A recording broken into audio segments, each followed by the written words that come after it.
चलिए, क्या देख रहे थे जी हम लोग? हाँ,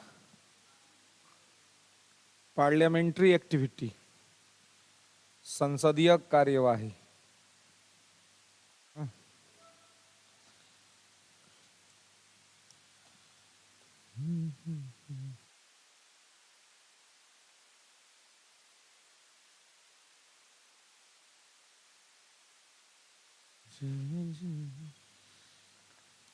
संसदीय कार्यवाही देख रहे थे हम लोग कि संसद की जो कार्यवाही होती है, पार्लियामेंट्री एक्टिविटी होती है, वो कैसे होती है और किस प्रकार से होती है, कैसे काम होता है संसद में। हाँ, कहते हैं संसदीय गतिविधियां, है ना।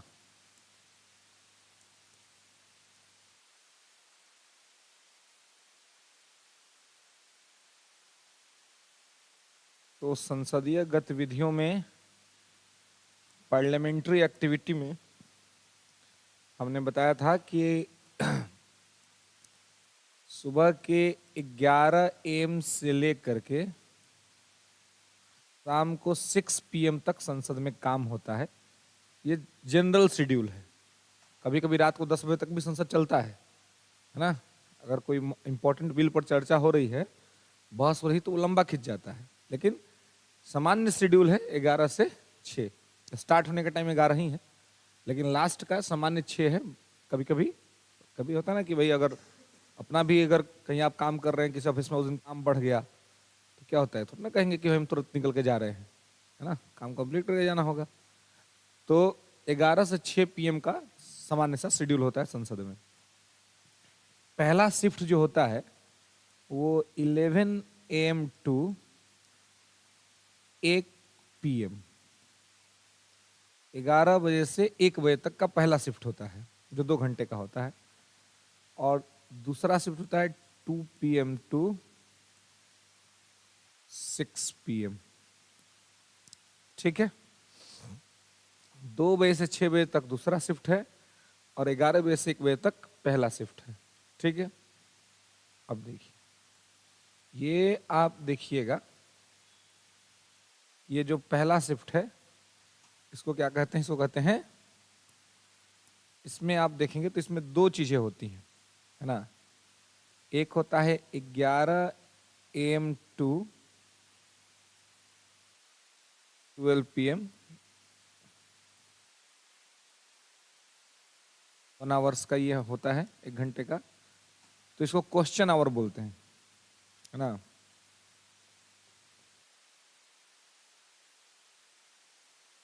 क्या है? क्वेश्चन आवर, है ना, प्रश्न काल। 11 से 12 1 घंटा क्या है? ये प्रश्न काल है। ठीक है, और पहला घंटा जब कंप्लीट होता है, 12 बज जाता है, तो इसके बाद शुरू होता है 12 से 12 PM टू 1 PM, यह है 0 आवर।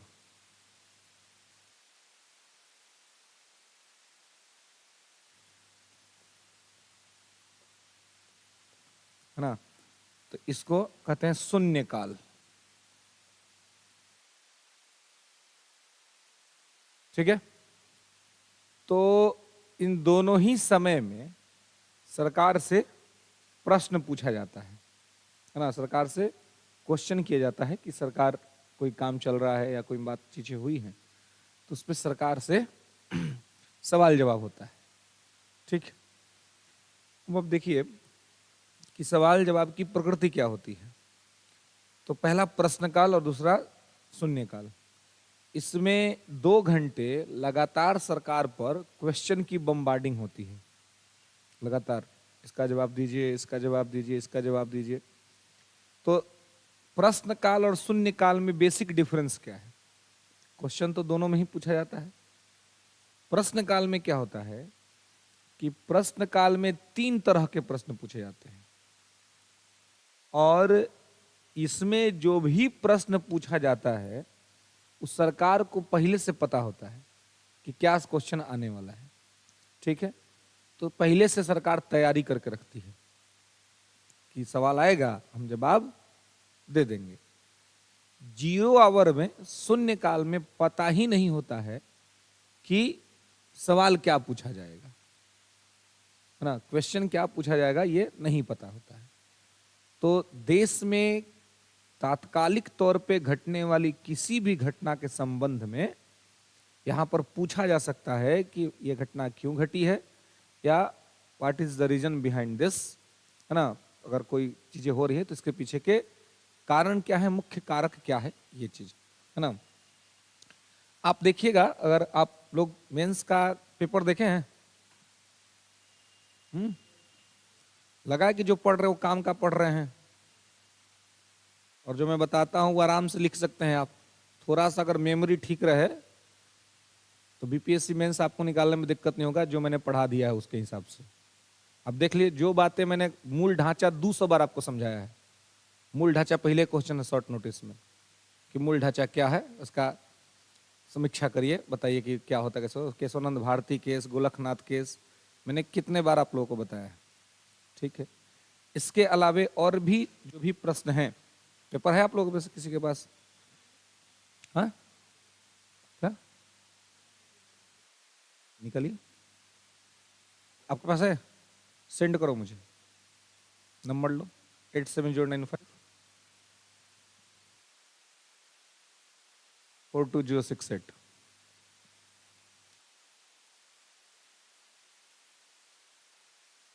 क्या?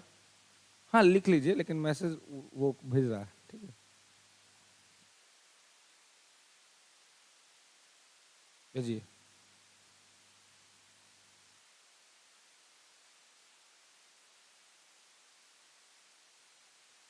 कोई कहीं की देखिए, कभी किसी चीज का कोई अगर इशू हो, कोई चीज नहीं समझ में आ रहा हो बहुत, तो आप लोग पूछ सकते हो, उसमें कोई दिक्कत नहीं है।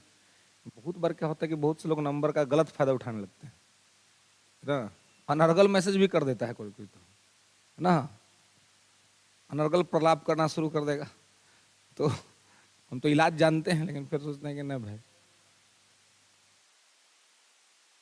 तो सारा सिस्टम में खराब है का जी तुम्हारा।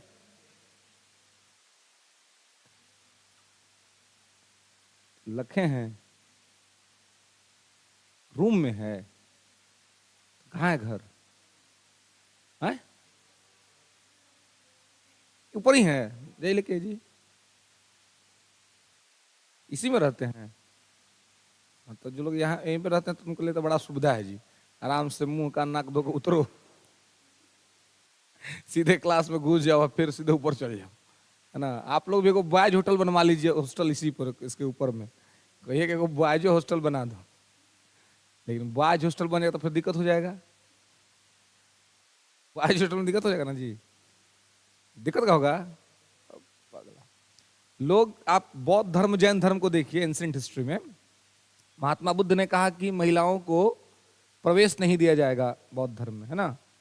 महात्मा बुद्ध, लेकिन उनके प्रिय शिष्य था आनंद, आनंद ने कहा कि सर दे दीजिए, शिष्य की बात मान दी। तो उन्होंने कहा कि जो धर्म 5000 वर्ष आगे तक चलना चाहिए, महिलाओं के प्रवेश दे देने के कारण ये 2000 वर्ष में खत्म हो जाएगा।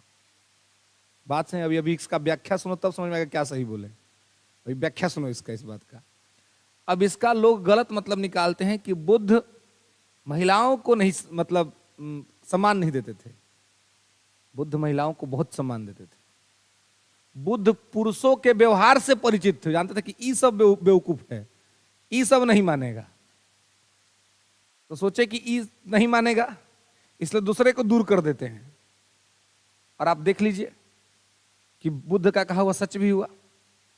जैसे ही महिलाओं को प्रवेश का अधिकार मिला, तो बुद्ध तो बाद में रहे नहीं, उसके बाद आप देखेंगे तो बौद्ध धर्म का बहुत सारा विभाजन हुआ, कालचक्रयान, वज्रयान, महायान, हीनयान, और आगे चल करके इसमें क्या हुआ कि भ्रष्टाचार हो गया, बहुत भ्रष्टाचार हुआ बौद्ध मठों में।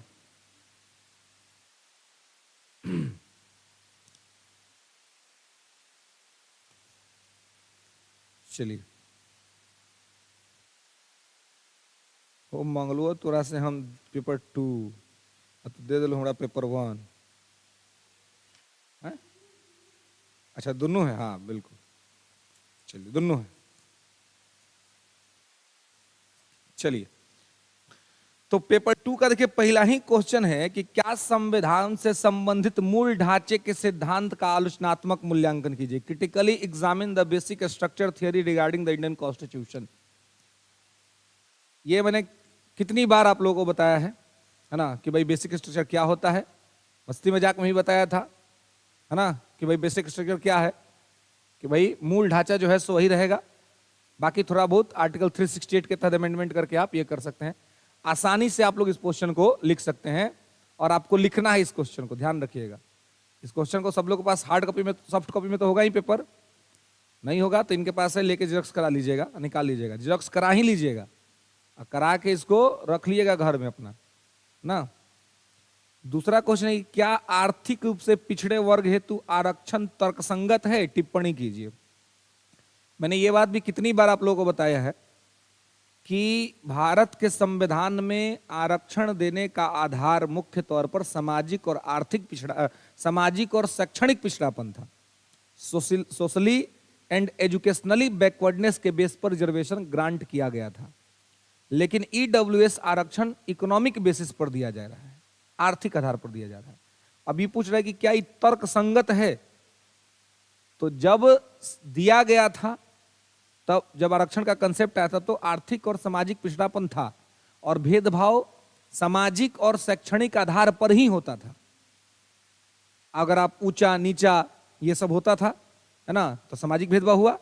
कोई अनपढ़ है, कोई पढ़ा लिखा है, तो उसके बीच भेदभाव होता था। कोई अपने सामाजिक स्थिति के वजह से नहीं पढ़ पाता था, तो उस समय ये ठीक था कि सामाजिक आर्थिक सामाजिक शैक्षणिक पिछड़ेपन के आधार पर आरक्षण मिलना उस समय न्याय संगत था, तर्क संगत था। लेकिन समय बदला, परिवेश बदला, परिस्थिति बदला, तो वर्तमान में जो भेदभाव होता है उस सामाजिक और शैक्षणिक के स्तर पर अब नहीं होता है, अब होता है आर्थिक स्तर पर भेदभाव। कहीं आप जाते हैं तो कोई आपसे पूछता है कि आप क्या करते हैं, तो क्या करते हैं पूछने का मतलब ये बिल्कुल नहीं है कि सामने वाला आपके बारे में जानकारी लेना चाहता है। अगर कोई पूछ रहा है कि आप क्या करते हैं, तो इसका सीधा ये पर्पस है कि वो जानना चाह रहा है कि आप कितना कमाते हैं, और आप जितना कमाते हैं उसके हिसाब से आपको रिस्पेक्ट देना है। ये सामने वाले के मन में है। आपके सामने अभी कोई आ जाए अरबपति आदमी, तुरंत खड़ा हो, यार अरबपति आदमी आ गया, प्रणाम कर लेते हैं, क्या पता जाने में ही कुछ पैसा दे दे, है ना। अरबपति आदमी है, कोई आए हैं फूफा, अपना यहाँ कुछ नहीं है, उनको सोचे ठंडा के दिन में चाय है पिलाएगा गरम गरम, अब मालूम चला उनको देखते आप खाली कर दीजिएगा द्वार का, आते हैं 2 घंटा बाद, इंतजार करिए गए कि नहीं, जब चल जाएंगे तब आइएगा, क्योंकि भाई आ गए तो कहीं कुछ मदद न मांग ले। आज भेदभाव आर्थिक आधार पर होता है, इकोनॉमिक बेसिस पे होता है। आप अपने घर में देखिए, मैं अपने घर में भी देखता हूं, सब ये यूनिवर्सल ट्रूथ है एवरीवेयर। जिसके पास पैसा है उसका ज्यादा सम्मान, और जिसके पास पैसा नहीं उसका सम्मान कम। ये होता है, इसको आप काट नहीं सकते हैं, इसको आप खारिज भी नहीं कर सकते हैं। तो वर्तमान में आर्थिक भेदभाव सामाजिक और शैक्षणिक भेदभाव से ज्यादा हो रहा है, इसलिए वर्तमान परिस्थिति के मुताबिक आर्थिक आधार पर आरक्षण देना तर्कसंगत भी है और न्याय संगत भी है। क्योंकि समाज का वो वर्ग जो आरक्षित कोटे में नहीं आता है लेकिन गरीबी है उसके यहां, तो आज शिक्षा महंगी है, आज स्वास्थ्य महंगा है, तो उसके घर का कोई बच्चा जो आरक्षित वर्ग में नहीं आता है, लेकिन बच्चा बहुत प्रतिभाशाली है, लेकिन बाप गरीब है, महंगे कोचिंग में पढ़ाने का पैसा नहीं है, बढ़िया कॉलेज यूनिवर्सिटी का फीस देने का पैसा नहीं है, तो उसका बच्चा तो ऐसे ही रह जाएगा। कोई तो उपाय उसके लिए होना चाहिए ना। तो जब सामाजिक और शैक्षणिक आधार पर रिजर्वेशन दिया था वो समय ठीक था, उस समय आर्थिक आधार पर आरक्षण नहीं दिया सकता था। लेकिन आज का समय बदल गया है, तो आज के बदले हुए समय में जब सारी असमानताएं आर्थिक आधार पर हो रही कहीं ना कहीं, अब कोई नहीं पूछता जल्दी किसी की जाति। अब लोग देखता है कि किस गाड़ी से आया है, ये वाला गाड़ी है, कमाता है, अच्छा है, बस बात खत्म हो गई। अब वो भेदभाव नहीं चलता है। अब आप ब्राह्मण हैं, अब पैसा 1 रुपया पॉकेट में नहीं है, कोई सम्मान नहीं करेगा। अगर सम्मान करेगा भी ना तो दया के भाव से करेगा, दया दिखलाएगा, अरे गरीब ब्राह्मण है, आओ बुला के खिला देते हैं, दया दिखाएगा। और वही आप निम्न हैं एकदम, आप फिर भी आपके पास अरबों की संपत्ति है, कहीं गए तो थार लेके पहुंच गए, क्या 26 लाख की गाड़ी लगा दी द्वार पर, सब लगे भाई, क्यों? पैसा है, पैसा है जी, अर्थ के बिना कोई अर्थ नहीं है। तो वर्तमान मैं आपको कहता हूं कि अर्थ के बिना कोई अर्थ नहीं है। सवाल यही पूछा है कि क्या आर्थिक रूप से पिछड़े वर्ग हेतु आरक्षण तर्कसंगत है? टिप्पणी कीजिए, बिल्कुल तर्कसंगत है, न्याय संगत है, विधि संगत है, क्योंकि वर्तमान में जो भेदभाव हो रहा है वो आर्थिक आधार पर हो रहा है, न कि सामाजिक और शैक्षणिक आधार पर।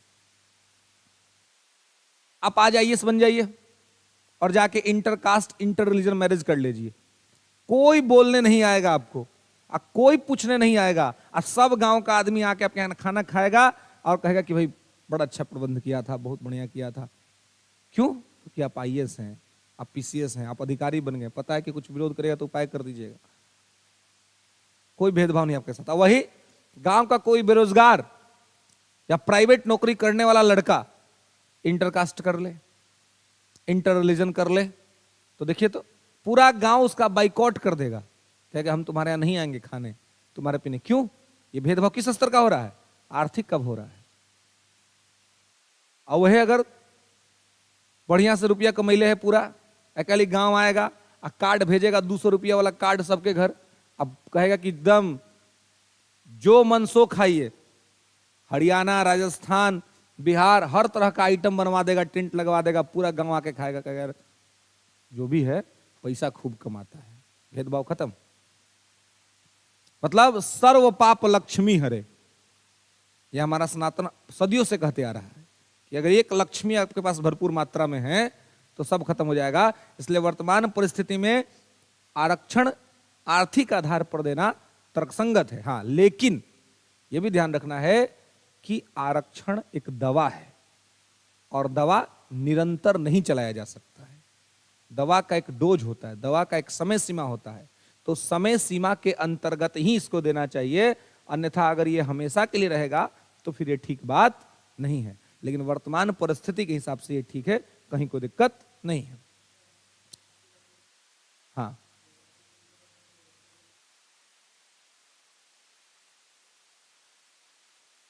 हाँ बिल्कुल, आपको अमेंडमेंट बताना है ना, इसका एक थोड़ा ब्रीफ आपको लेना है। नरसिम्हा राव से भी, नरसिम्हा राव गवर्नमेंट ने भी लाया था इसको, लेकिन वो खारिज हो गया था कोर्ट में। उस समय कोर्ट ने कह दिया था कि आर्थिक आधार पर आरक्षण नहीं दे सकते हैं। लेकिन अब क्या हुआ, उस समय इसलिए कोर्ट ने खारिज किया कि संविधान का हिस्सा नहीं था। अब की वर्तमान सरकार ने संविधान में संशोधन करके इसको संविधान का हिस्सा बना दिया, तो संविधान का हिस्सा बना करके इसको दिया है, इसलिए इसमें कहीं कोई दिक्कत नहीं। ठीक है, क्या हुआ जी, टाइम हो गया क्या? अभी तो स्टार्टे हुआ है। चलिए आगे। उसके बाद है भारतीय संविधान की संशोधन प्रक्रिया का आलोचनात्मक वर्णन कीजिए। भी बहुत बार आपको बताया है, आर्टिकल 368 है ना, कि 368 के तहत संविधान संशोधन होता है, दक्षिण अफ्रीका से लिया गया है। और संविधान संशोधन 3 तरह का होता है, एक साधारण बहुमत से समान तरीके से हो जाता है, एक विशेष बहुमत से होता है, और एक होता है विशेष बहुमत प्लस आधे राज्यों का समर्थन, है ना। तो ये आराम से आप इसको लिख सकते हैं, इसमें कहीं कोई दिक्कत नहीं है। आलोचना देखिए, आलोचना अगर कहीं पर भी लिख दिया गया तो आलोचना का मतलब होता है, आ जाइए, आलोचना का मतलब होता है पॉजिटिव और निगेटिव दोनों, है ना। मतलब कि आप सकारात्मक पहलू को भी लिखिए और नकारात्मक पहलू को भी लिखिए। हाँ हाँ हाँ, करेंगे, उसमें क्या दिक्कत है करने में? हाँ, उसको करेंगे। उसमें ये कह सकते हैं कि ये अधिकार से ऐसा हो सकता है कि सरकार अपने इच्छा के अनुरूप संविधान को बदलने की कोशिश करेगी। अमेंडमेंट का पावर सरकार के पास है ना, संसद के पास है। तो पार्लियामेंट ऐसा चाहेगी तो अपने हिसाब से चीजों को, प्रोविजंस को ला सकती हैं और संविधान को चेंज करने का काम कर सकती है। ये इसका निगेटिव एस्पेक्ट हो सकता है। बिल्कुल शॉर्ट में आपको 2 पॉइंट से ज्यादा लिखना ही नहीं है, क्योंकि लिखिएगा तो आपका वर्ड बढ़ जाएगा, वर्ड बढ़ेगा तो आपका टाइम लग जाएगा, टाइम तो फिर लॉन्ग क्वेश्चन कब लिखिएगा? ये सब लिखिएगा 8-8 नंबर का, 7-7 नंबर का एगो क्वेश्चन है, उधर 38 नंबर का ऐसे ही पड़ल है अभी, तो मालूम चला कि इसी में टाइम लग गया तो 38 नंबर वाला गड़बड़ हो जाएगा। स्पीड ऐसा मेंटेन, देखिए अभी भी जिस प्रकार से देखिए क्वेश्चन थोड़ा डायनेमिक हुआ है, मतलब गेसिंग नहीं चलेगा, लेकिन मैं कहता हूं कि पेपर आसान भी हुआ है। पेपर टफ लग रहा है जी? पेपर टफ नहीं है, बस थोड़ा डायनेमिक हुआ है, मतलब ट्रेडिशन से हटा है, ट्रेडिशन से हटा है, जो जो परंपरागत जो पैटर्न था बीपीएससी का उससे हटा है। मतलब अब एक चीज है कि आपको पूरा सिलेबस पता होना चाहिए, क्योंकि शॉर्ट में कहीं से भी सवाल होगा और लॉन्ग में भी अब कहीं से भी सवाल होगा। तो पूरा सिलेबस आपका पढ़ा होना चाहिए, पूरा सिलेबस आपका ये होना चाहिए। अगर पूरा सिलेबस आपने ठीक तरीके से पढ़ लिया है तो कहीं कोई दिक्कत या समस्या आपको नहीं होगा। ठीक है, इसके अलावा है भारत, बताइए कि किस प्रकार भारतीय संविधान की प्रस्तावना संविधान के उद्देश्यों की कार्य योजना प्रस्तुत करती है। कम आसान सवाल है कि मतलब आप देखिए कि प्रस्तावना क्या है, मैंने कि प्रस्तावना संविधान का आईना है ना। इन एपालकी वाला कहते हैं कि प्रस्तावना संविधान का परिचय पत्र है, आइडेंटिटी कार्ड है। के मुंशी कहते हैं कि प्रस्तावना संविधान की जन्म कुंडली है। इसका क्या मतलब है कि संविधान के सारे उद्देश्य और संविधान के सभी लक्ष्यों को फुलफिल करने का जो मतलब ये है वो प्रस्तावना में है, और प्रस्तावना समरी है पूरे संविधान का। पूरा संविधान में जो बात लिखा हुआ है उसको एकदम शॉर्ट में प्रस्तावना में लिखा हुआ है। प्रस्तावना संविधान के लिए ठीक उसी प्रकार से काम करता है जैसे किसी किताब के लिए उसका प्राकथन। जब आप कोई बुक ले, नया बुक कोई भी हो या पुराना बुक, आप उसको खोलिएगा तो बुक के पहले ही पेज पर आपको एक पेज आता है, प्राकथन लिखा रहता है, प्रेसेस लिखा रहता है। तो उसको आप देखेंगे खोल करके तो उसमें पूरा उस किताब में क्या है उस समरी में आपको मालूम चल जाएगा। विषय सूची नहीं होता है वो एक मतलब समरी टाइप का होता है, पैराग्राफ में लिखा रहता है। ठीक वैसे ही हमारा प्रस्तावना है। अगर आपके पास संविधान पढ़ने का टाइम नहीं तो अगर आप प्रस्तावना पढ़ ले तो आपको पता चल जाएगा कि संविधान आपको क्या दे रहा है, किस प्रकार से दे रहा है, कैसे कर रहा है। मतलब पूरा का पूरा आपको एक ये मिल जाएगा, है ना। तो यही यहाँ पे आपको ये पूछा गया है, उद्देश्यों की चर्चा प्रस्तुत करती है। तो उद्देश्य तो बताती है ना, हम भारत के लोग, भारत को प्रभुत्व संपन्न, गणतंत्र, समाजवादी, पंथ निरपेक्ष, ठीक है, लक्ष्य ही तो है, ऑब्जेक्टिव ही तो है। आपको बताना है कि संप्रभुता क्या होता है, लोकतंत्र क्या होता है, गणतंत्र क्या होता है, समाजवाद क्या होता है, पंथ निरपेक्षता क्या होती है, न्याय क्या होता है, जहां पर सामाजिक, आर्थिक, राजनीतिक न्याय की बात की गई है, स्वतंत्रता, समानता और बंधुत्व का बात किया गया है। यही बताना है, उसको डिफेंड करना है, आर्टिकल को थोड़ा चर्चा करके, और शॉर्ट है तो एकदम शॉर्ट में भागना है करके कि मूल अधिकार, राजनीतिक स्वतंत्रता, राजनीतिक न्याय देने का काम कर रहा है, डीपीएसपी, आप सामाजिक, आर्थिक लिख सकते हैं, बैकग्राउंड में आप डाल सकते हैं, लेकिन मेनली आपको उद्देश्य पूछ रहा है। तो चूंकि जब टाइम कम हो तो सबसे आप इंपॉर्टेंट काम करते हैं, है ना। तो इंपॉर्टेंट इसमें क्या है, उद्देश्य बताना। तो टाइम कम है, शब्द कम है, तो आप जितना अच्छा से उद्देश्य बता दे, पृष्ठभूमि बताए ना बताए, ऑब्जेक्टिव बता दीजिए सीधे संविधान के उद्देश्य। इसमें कोई आपको प्रयास नहीं करना है कि बहुत लंबा चौड़ा हम दे दे इसमें इंट्रोडक्शन, फिर लंबा चौड़ा कंक्लूजन, सीधे मैटर। हाँ, तो अब मतलब ठीक है कि थोड़ा ये है, लेकिन अब किसी का राइटिंग वाइटिंग किसी का छोटा होता है, किसी का बड़ा होता है, तो चुनौतीपूर्ण है। जिनका छोटा है उनके लिए वो ज्यादा लगेगा, और जिनका बड़ा है उनके लिए कम लगेगा।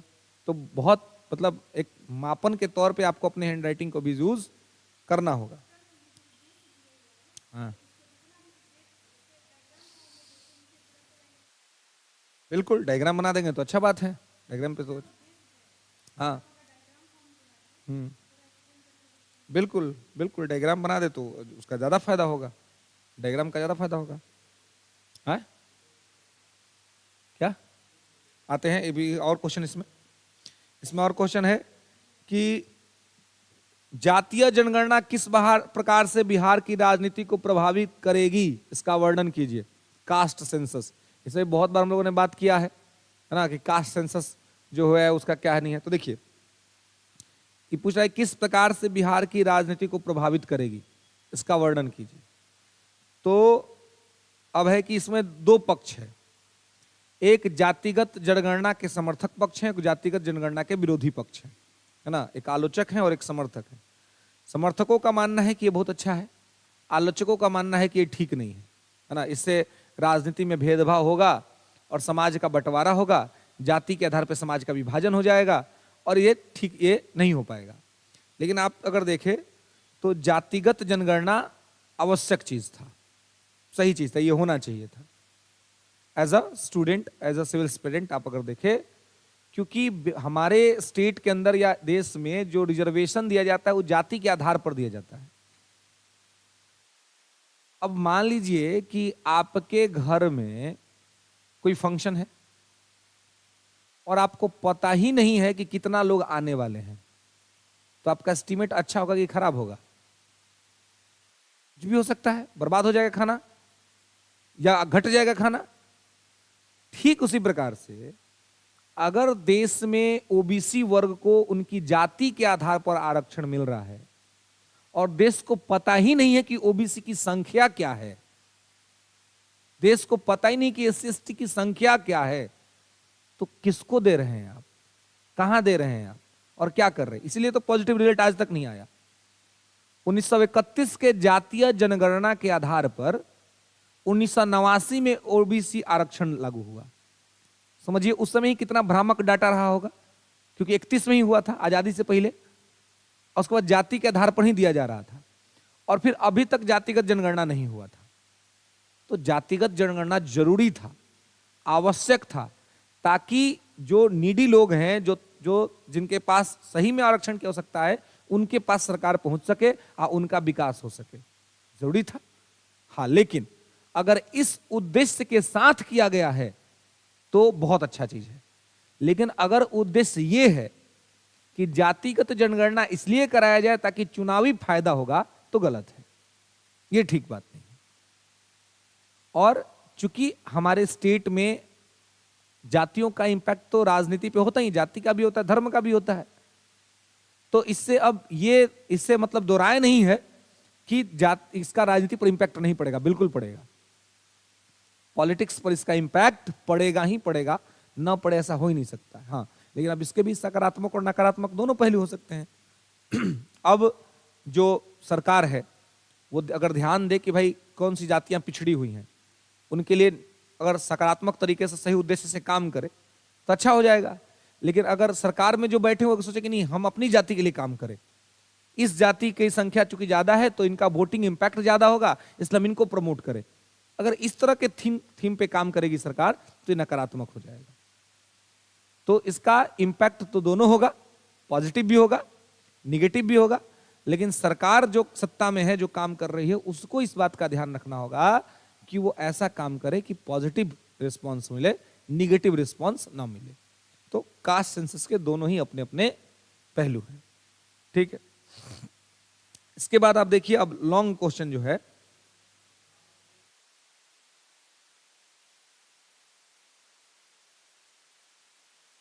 क्या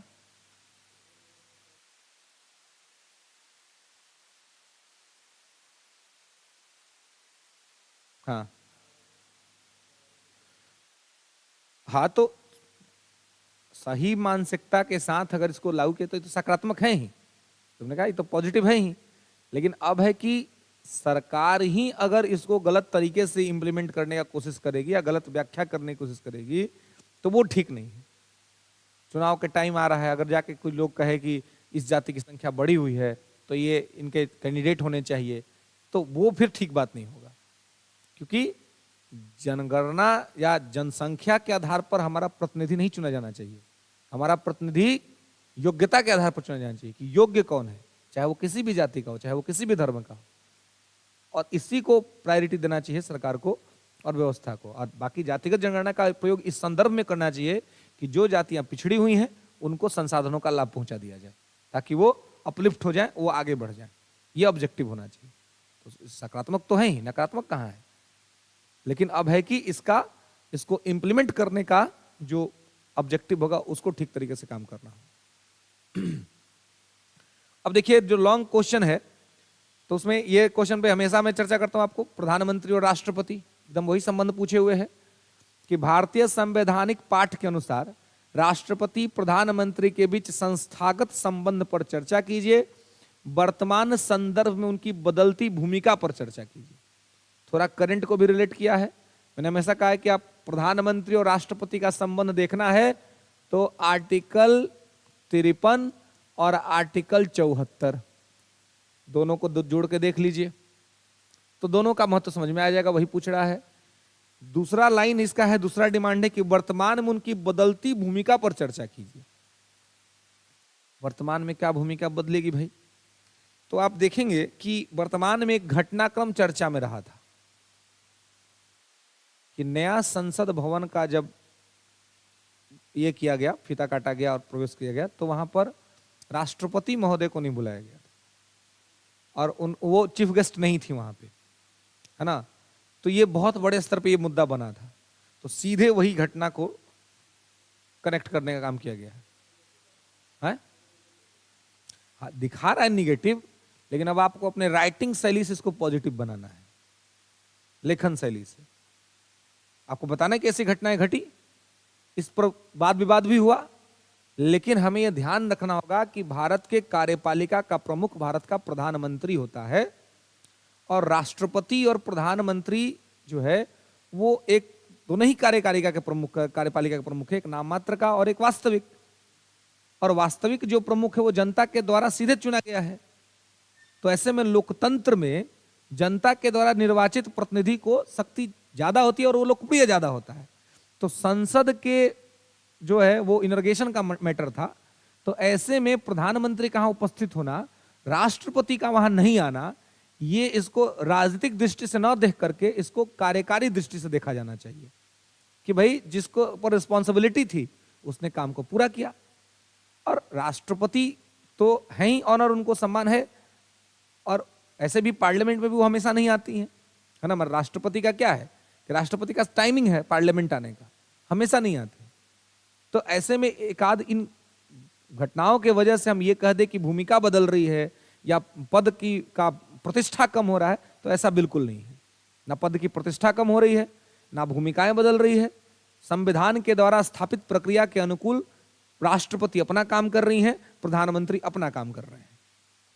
मतलब आपको निगेटिव वे में नहीं लेकर के जाना है, मुद्दा का चर्चा करना है, क्योंकि वो जानना चाह रहा है आपसे कि आप इस घटनाओं से अवगत हैं कि नहीं, कि देश में क्या हो रहा है। आप अवगत हैं, लेकिन इसका जो नकारात्मक मतलब निकल रहा है वो राजनीतिक पार्टियां निकाल रही हैं, हमें उससे क्या लेना देना है। हमें तो संविधान की जो बनाई व्यवस्था पर विचार करना है, और उसके हिसाब से जो हुआ उसमें ये नहीं कह सकते कि राष्ट्रपति के पद को बहुत बड़ा आघात लगा है या राष्ट्रपति पद को बहुत बड़ी क्षति पहुंची है। ऐसा कुछ खास नहीं हुआ है ना, राष्ट्रपति के प्रति पूरा सम्मान है। और अभी भी हम जो प्रोसेस है कि बिल पर साइन राष्ट्रपति करेंगे तो वो हो ही रहा है। राष्ट्रपति अपने हाउस में रहेंगे, जो उनका राष्ट्रपति भवन बना है ना, उनको पूरा सम्मान अभी भी मिल रहा है। तो उसमें तो कोई कमी नहीं हो रही है। तो दोनों लोग अपने अपने पद के कर्तव्यों का निर्वहन कर रहे हैं। इसलिए ये नहीं है कि किसी का पद या शक्ति बदला हुआ है, और वो बदल ही नहीं सकता विदाउट कॉन्स्टिट्यूशनल अमेंडमेंट। जब तक संविधान में आप संशोधन नहीं करेंगे तब तक आप किसी की भूमिका नहीं बदल सकते। और भूमिका स्पष्ट है, केंद्र की सभी कार्यपालिका शक्ति राष्ट्रपति में निहित होगी, और उन कार्यपालिका शक्ति का प्रयोग राष्ट्रपति प्रधानमंत्री मंत्रिमंडल की सलाह पर करेगा। वो कर रहा है राष्ट्रपति, और प्रधानमंत्री उसको सलाह दे रहे हैं। तो ये बनी बनाई व्यवस्था के तहत ही चल रहा है, कोई भूमिका खास नहीं बदली है। ठीक है, इसके बाद और में एक और क्वेश्चन है आपको कि भारतीय संघवाद मूल रूप से राष्ट्रीयता के दो एक साथ प्रयासों में निहित है। राज्य आधारित सांस्कृतिक विविधताओं को अपनाना और बड़े भारतीय राजनीतिक समुदाय के प्रति प्रतिबद्धता। उपरोक्त कथन के आलोक में संघवाद के भारतीय मॉडल की प्रकृति का आलोचनात्मक परीक्षण कीजिए। संघवाद जो है, Indian federalism is fundamentally rooted into simultaneous pursuits of nationhood and embrace of state-based cultural diversity and commitment to the larger Indian political community. Examine critically the nature of Indian model of federalism in the light of the above statement. मतलब मुख्य तौर पे आपको Indian federalism के बारे में, भारतीय संघवाद के बारे में पूछा है, तो मैं हमेशा आपसे चर्चा करता हूं कि मोदी जी कहते हैं कोऑपरेटिव फेडरलिज्म, सहयोगी संघवाद। तो लास्ट में कहा गया है कि भारत संघवाद के भारतीय मॉडल की प्रकृति का आलोचनात्मक परीक्षण कीजिए। तो भारत में क्या है, सहयोगी संघवाद है, कोऑपरेटिव फेडरलिज्म है। और कोऑपरेटिव फेडरलिज्म में सब लोग एक दूसरे को सहायता करके, केंद्र जो है वो राज्यों को सपोर्ट करके उनको एक साथ करके आगे बढ़ाने का प्रयास करेगा। संघवाद वैसे दो तरह का होता है, एक होता है कोऑपरेटिव और एक होता है कॉम्पिटिटिव, प्रतिस्पर्धी संघवाद और सहयोगी संघवाद। तो भारत का जो मॉडल है वो सहयोगी संघवाद का मॉडल है, कॉम्पिटिटिव नहीं। कॉम्पिटिटिव फेडरलिज्म अमेरिका में है ना, हमारे यहाँ सहयोगी संघवाद है।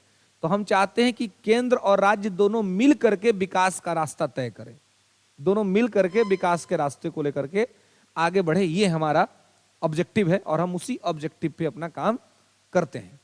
ठीक है, और मतलब उसी संबंध में आपको पूछा गया है कि इसका आलोचनात्मक मूल्यांकन भी करना है। तो देखिए, कहीं भी अगर आलोचनात्मक मूल्यांकन लिख दिया, कहीं पर भी अगर क्रिटिकली एग्जामिन कह दिया, तो आपको पॉजिटिव और निगेटिव दोनों बताना है और लास्ट में आपको पॉजिटिव कंक्लूजन देना है। सकारात्मक निगेटिव चाहे आपने ऊपर जितना बता दिया हो, लास्ट में आपको अपने उत्तर को सकारात्मकता के साथ जो है सो समाप्त करना है। ठीक है, इसमें से दोनों में से कोई एक लिखना था। और है एक है बिहार में गठबंधन की राजनीति, है ना, कोलिशन गवर्नमेंट जो बनता है, गठबंधन की राजनीति के मूल सिद्धांतों को विशेषतः राष्ट्रीय हितों की पूर्ति के दृष्टिकोण से विवेचित और विश्लेषित कीजिए। Discuss and analyse the fundamental principle of coalition politics in Bihar from the point of view of the fulfilment of the national interest specially. तो बेसिकली आपको यहां पर बिहार में गठबंधन की राजनीति के बारे में बात करना है। तो आप बहुत समय से बिहार में ये चल रहा है ना, बहुत संदर्भ में। और आप देखिए लास्ट में रहा कि विशेषता राष्ट्रीय हितों की पूर्ति के दृष्टिकोण से, नेशनल इंटरेस्ट के फुलफिलमेंट के लिए। तो आप देखेंगे कि अब एक अलायंस बना है इंडिया, है ना, और उस अलायंस में बिहार के मुख्यमंत्री को नेता बनाने की बात बहुत समय से हो रही है। ठीक है, तो करंट से भी इसको रिलेट किया गया है ना, कि राष्ट्रीय हितों की पूर्ति के दृष्टिकोण से विवेचित और विश्लेषित कीजिए। तो आप देखेंगे कि जो गठबंधन की राजनीति होती है तो उसमें क्षेत्रीय हित ज्यादा आगे होते हैं, मतलब जो लोकल और रीजनल इंटरेस्ट है वो ज्यादा आगे होता है कंपैरेटिवली नेशनल इंटरेस्ट के। नेशनल इंटरेस्ट पे उतना ध्यान नहीं दिया जाता है, लोग अपने लोकल इंटरेस्ट को ध्यान में रखते हैं। तो बेसिकली आपको ये पूछ रहा है कि भाई ये गठबंधन राजनीति क्यों होता है, इसके क्या सिद्धांत हैं, और दूसरा चीज कि ये नेशनल इंटरेस्ट को कैसे इंपैक्ट करता है। तो आप अभी अगर जैसे इंडिया बना है, ऐसे एक टाइम पर इंदिरा गांधी के खिलाफ में भी एक अलायंस बना था, जनता पार्टी का अलायंस, है ना। जब 1977 के चुनाव में इंदिरा गांधी चुनाव हारी थी और पहली बार नॉन कांग्रेसी गवर्नमेंट आई थी, नॉन कांग्रेसी प्राइम मिनिस्टर बने थे मोरारजी देसाई। लेकिन सरकार कितने दिन तक चली, 5 साल का टेन्योर भी कंप्लीट नहीं किया। 77 में सरकार बनी और 79 तक सरकार गिर गई, 80 में फिर चुनाव हो गया। और इसी बीच 2 प्रधानमंत्री, मोरारजी देसाई और चौधरी चरण सिंह। तो आप समझिए कि मतलब कोएलिशन की जो पॉलिटिक्स होती है, ये पॉलिटिक्स बहुत ज्यादा इंपैक्टकारी होगी, बहुत ज्यादा प्रभावी होगा। इस पे मैंने मतलब सहमति व्यक्त करना काफी मुश्किल है। हाँ, अगर नेशनल पार्टियां बड़ी हों, जैसे कि अब एनडीए या यूपीए, है ना, तो जैसे मनमोहन सिंह जो सरकार चलाए थे 10 साल, और यूपीए ने सरकार चलाया था, तो यूपीए में कांग्रेस बड़ी पार्टी थी, उसके पास ज्यादा सांसद थे, तो ऐसे में गठबंधन चल गया। लेकिन अगर ऐसा हो कि सभी, किसी को 10, किसी को 20, किसी को 50, किसी को 70 ऐसे सीटें आई हुई हो, कोई बहुत बड़ा पार्टी नहीं हो, तो ऐसे में सरकार कंसिस्टेंसी से चलाने में दिक्कत होती है। क्योंकि जिसके पास 5 को भी सांसद होता है ना, वो कहता है कि हमारी बात मानिए तो हम समर्थन वापस ले लेंगे, असमर्थन वापस, सरकार गिर जाएगी। तो ऐसे में बहुत प्रॉब्लम होता है, लोकल इंटरेस्ट नेशनल इंटरेस्ट पर हावी हो जाता है। तो संदर्भ में आपसे यहाँ पर ये पूछा गया है। और में एक और क्वेश्चन है, मतलब ये या फिर एक और क्वेश्चन, स्थानीय शासन और उसकी कार्य पद्धति को पंचायत राज तथा शहरी संस्थाओं के सशक्तिकरण के दृष्टिकोण से बिहार में धरातलीय स्तर से उदाहरणों के साथ साथ स्पष्ट तथा मूल्यांकित कीजिए, है ना। अब आप देखिए कि मतलब आपको स्थानीय यानी कि आपको पंचायती राज और नगर निगम, नगर पंचायत, नगर परिषद के बारे में बताना है। यानी 73वां संविधान संशोधन और 74वां संविधान संशोधन, इन दोनों के बारे में बताना है। और साथ में ये बताना है कि ये कैसे बड़े स्तर पर ये ठीक हो सकता है, मतलब कि इनको और ज्यादा इंपावर कैसे कर सकते हैं, और ज्यादा सशक्तिकरण हम इसमें कैसे ला सकते हैं, है ना। तो ये सारी चीजें जब आप इस पूरे पेपर को देखिए, मुझे लगता है कि आप आराम से इसके प्रश्नों को उत्तर आप लिख सकते हैं। ठीक है, तो ये आप लोगों के लिए टास्क है कि कम से कम जो आप लोगों का ये जो ABCDE ये 5 जो क्वेश्चन है, जो शॉर्ट क्वेश्चन है, इसको जरूर लिख के लाइएगा। ठीक है, ये सब लोग इसको, ये शॉर्ट क्वेश्चन जो है उनको लिखिएगा। देखिए शॉर्ट क्वेश्चन लिखने में ज्यादा दिक्कत होता है, क्योंकि टू द पॉइंट बात करना है ना। लॉन्ग में तो है कि थोड़ा घुमा दीजिएगा, इधर उधर का बात भी कर दीजिएगा तो चल जाएगा। यहाँ में क्या है, इसमें एग्जामिनर पढ़ भी लेगा आराम से, ज्यादा लंबा नहीं होता है और बोरिंग भी नहीं होता है, आराम से। लंबा क्वेश्चन होगा ये तो इसको पढ़ने में थोड़ा आनाकानी करेगा, कोई भी ये नहीं आनाकानी करेगा, इसलिए। और सबसे पहले यही है ना, तो इसलिए प्रयास करना है कि शॉर्ट टर्म क्वेश्चन लिखने का हैबिट डेवलप हो जाए, कि सीधे टू द पॉइंट। अगर किसी ने पूछा व्हाट्स योर नेम, सीधे बताइए कि क्या है आपका नाम, है ना। तो कहता है पूछेगा कि क्या नाम है, तो कि दादाजी का नाम ये है।